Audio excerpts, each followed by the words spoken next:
Hello hi friends, welcome back to the channel. இன்னைக்கு நம்ம வள்ளுவர் கோட்டம் தாங்க போகிறோம். அன்னைக்கு பகலில் எப்படி இருக்குன்னு சொல்லிட்டு பார்த்தோம்ல. இன்னைக்கு போயிட்டு நைட்டில் எப்படி இருக்கு, அந்த ப்ரொஜெக்ட் ரிவ்யூலாம் பண்ணியிருக்காங்க, டான்சிங் ஃபவுண்டன்லாம் பண்ணியிருக்காங்க. இதெல்லாம் எப்படி இருக்குன்னு தான் இந்த வீடியோவில் நம்ம பார்க்க போகிறோம். இந்த வீடியோ சூப்பர் இன்ட்ரெஸ்டிங்காக இருக்கும். வாங்க இந்த வீடியோக்குள்ள போகலாம்.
மனிதன் நாகரீகம் எனும் குடிலில் ஏறி வசிக்கத் தொடங்கும் முன் ஒலிகள் அரைக்கூவல்களாய் வடிவம் பெற துவங்கிய காலம் தொட்டு கல் தோன்றி மண் தோன்றா காலத்தில் முன் தோன்றிய மூத்த மொழி நம் அன்னை தமிழ் மொழி. காலமெல்லாம் கடந்து நிற்கும் நம் தமிழ் மொழி உலகின் மிக பழமையான மொழி என்று கருதப்படுகிறது. மொழிகளுக்கெல்லாம் தாய்மொழியாக திகழ்ந்து தமிழரின் வரலாறு, வாழ்வியல், அறம், மாண்பு மற்றும் கலாச்சாரத்தின் அடையாளமாக விழுந்து வரும் அன்னை தமிழ் மொழியின் தொன்மையில் அதன் பண்பாடு, இலக்கியம், சிற்பக்கலை, ஓவியக்கலை, கட்டிடக்கலை மற்றும் கல்வெட்டுகளில் காண முடிகிறது.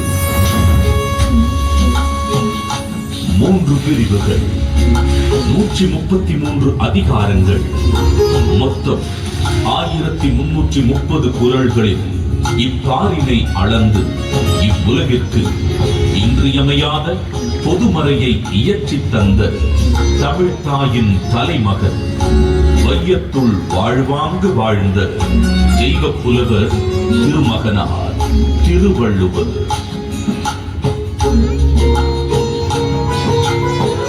ஐயன் வள்ளுவனின் பிறந்த வருடம் தமிழக அரசால் கிமு 31 என்று வழங்கப்படுகின்றது. சென்னையின் மயிலாப்பூரில் வாழ்ந்ததாக கருதப்படும் இவர் காவிரி பாக்கத்தை ஒட்டி வாழ்ந்து வந்த மார்க் செயின் என்பவரது மகள் வாசுகியை மணமுடித்தார் என்றும் கூறப்படுகின்றது.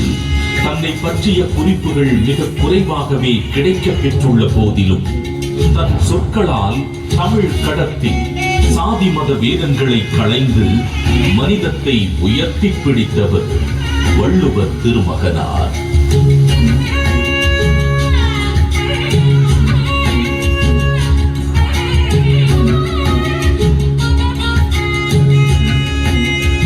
சுமார் 2000 ஆண்டுகள் பழமையான சங்க இலக்கியத்தில் 11 கீழ் கணக்கு நூல்களில் ஒன்றான திருக்குறளை தமிழ் மொழியின் தலைசிறந்த நீதி நூல்களில் ஒன்றென கூறலாம்.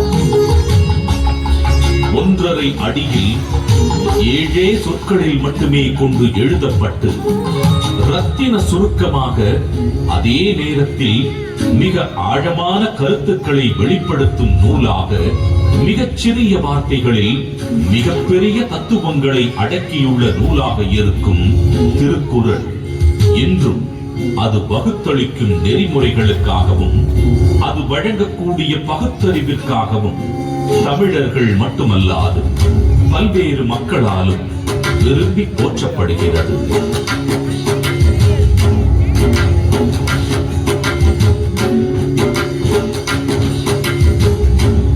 அறம், பொருள், இன்பம் என்று 3 பிரிவுகளாக அமைய பெற்றுள்ள திருக்குறளில் முதல் பகுதியான அறம் எனும் பிரிவில் மனித ஒழுக்கத்திற்கு அடிப்படையான மெய்யியல் மற்றும் தத்துவார்த்த கோட்பாடுகள் நிறைந்துள்ளன.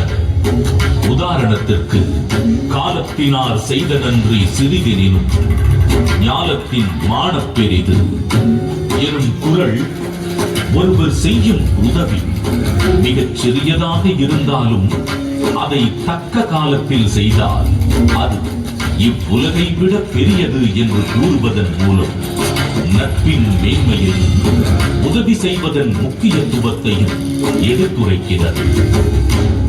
அடுத்த பிரிவான பொருட்பாலில் வாழ்வுக்கு தேவையான பொருளீட்டுதல், சுய மற்றும் சமூக முன்னேற்றத்திற்கான குறள்கள் இடம்பெற்றுள்ளன. உதாரணத்திற்கு, கற்க கசடர கற்பவை கற்றபின் நிற்க அதற்கு தக எனும் குறளில் கல்வியின் முக்கியத்துவம், கல்லாமையின் தீங்கு, பொருள் கூர்ந்து கற்றல், அதன் பின் அறவழி நடத்தல் போன்ற எக்காலத்திற்கும் பயன் பெறும் கூறுகள் இடம்பெற்றுள்ளன. 3ஆம் பிரிவான இன்பத்து பாலில் இல்வாழ்க்கைக்கு தேவையான அகக்கூறுகள் இடம்பெற்றுள்ளன. உதாரணத்திற்கு, உடம்பொடு உயிரிடை எண்ணமற்றன, மடந்தையொடு எம்மிடை நட்பு எனும் குறள் உடலும் உயிரும் பிரியாமல் ஒன்றாக இருப்பது போல இல்லற வாழ்க்கையில் இருப்போர் ஒன்றாக இருத்தல் வேண்டும் என்ற பொருளுடன் காதலின் சிறப்பையும் இல்வாழ்வின் மேன்மையையும் உணர்த்துகிறது.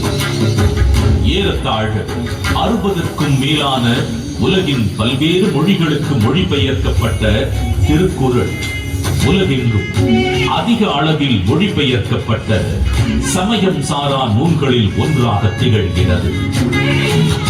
திருக்குறளின் இலக்கிய வடிவமும் பொருளடக்கமும் அதன் செம்மொழி தன்மையை வெளிப்படுத்துவது 33 அடி உயரமுள்ள திருவள்ளுவர் கற்சிலையை திறந்து வைத்தார்.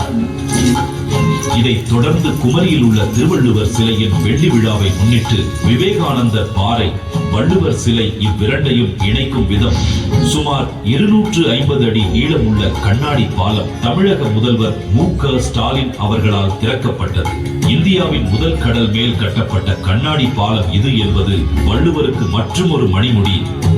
திருக்குறளை கொண்டாடும் பல முன்னெடுப்புகளில் முக்கியமான ஒன்று திருவள்ளுவரின் முக்கியமான நினைவு சின்னங்களில் ஒன்றான சென்னை நுங்கம்பாக்கத்தில் முத்தமிழறிஞர் டாக்டர் கலைஞர் மு. கருணாநிதி அவர்களது நேரடி கண்காணிப்பில் 5 ஏக்கர் பரப்பளவில் தோரணவாயில், அரங்க மண்டபம், கருங்கல் தேர் கோபுரம் என மிக விமர்சையாக வள்ளுவர் கூட்டம் 1976ஆம் ஆண்டில் உருவாக்கப்பட்டது.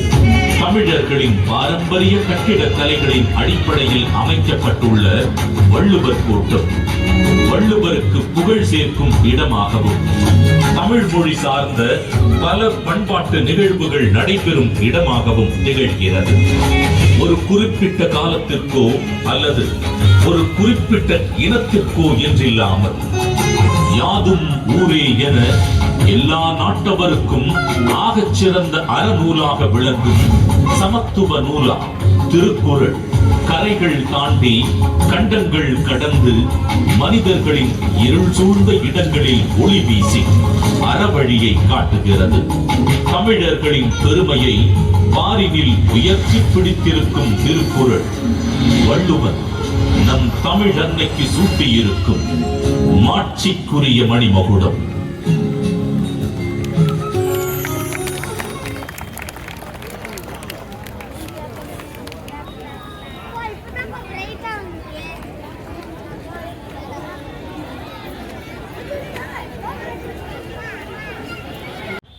சூப்பராக இருந்துச்சுல அந்த ஷோ. ஓகே, நான் நிறைய பேசல, பேக்ரவுண்ட் வாய்ஸ் தான் பேசியிருப்பேன். ஓகே, இந்த வீடியோ உங்களுக்கு பிடிச்சதுன்னா லைக் பண்ணுங்கள், ஷேர் பண்ணுங்கள், சப்ஸ்கிரைப் பண்ணுங்கள். அடுத்த வீடியோவில் சந்திக்கும் வரை உங்களிடம் விடைபெறுவது உங்கள் பெனியல் ராஜ். பாய் பாய்.